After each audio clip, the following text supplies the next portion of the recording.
In the heart of East London in England sits the Kenyan Coffee House. The young establishment is more than just a coffee house. It is owned by 9 Kenyans, 7 of them based in Kenya and 2 based in the United Kingdom. Joash Osena is the managing director involved in the day-to-day running of the facility. Their idea is to have a place where they promote Kenyan coffee and celebrate all things Kenyan. We are marketing Kenyan coffee, so we are sourcing our coffee directly from Kenya. We are promoting Kenyan tea directly through this place. We are using the same facility to market tourists. I discovered that when tourists want to go on holiday, they go to travel agents. The travel agents are the ones who tell them or advise them where to go to. Osena says the established coffee houses in Europe blend their coffee with Kenyan coffee, but they do not mention where the coffee comes from. And Kenya, as a leading coffee brand, is not promoted anywhere on the packaging in the coffee shops. They don't mention as much as possible where this coffee is coming from. So they'll only have a small print in terms of grown in Kenya or coffee produced from Kenya.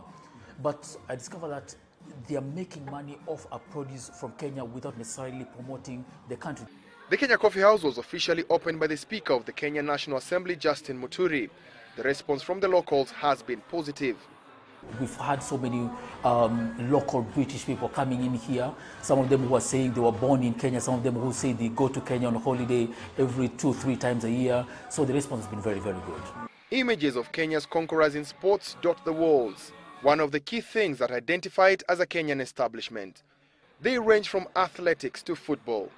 Osena says they work with youth groups and women groups in Kenya who sell Kenyan art, which is promoted on the displays, as well as curios for sale. We're buying curios directly from women and youth groups.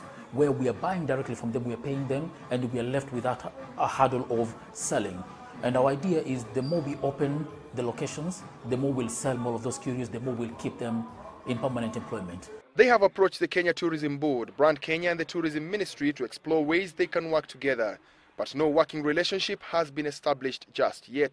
Maybe they're also trying to see what can we do with the project, maybe out of their own past experiences. Because I know, for example, when I approached the Kenyan embassy, they said there's somebody who came up with a brilliant idea about how they can brand Kenya and all that. And when they were given support in terms of monetary, they disappeared.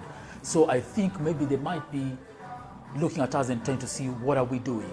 The model of coffee houses promoting tourism and the country as a whole has been used before and works like magic. Companies like Starbucks and Costa, they make billions of dollars based on their model of coffee houses. And I'm asking myself, why can't we make the same? And this is not just for us as Shell, but this is money that goes back into the country. And they should not ignore the humble beginnings, which is what they're doing right now. In the next 6 months, they will open a second Kenya Coffee House in London, plus a branch in Kenya. In 5 years, the projection is to have Kenya Coffee House brand in 5 countries across Europe, all of them next to or near the Kenyan embassies. For Citizen Business Center, I'm Mike Okinyi.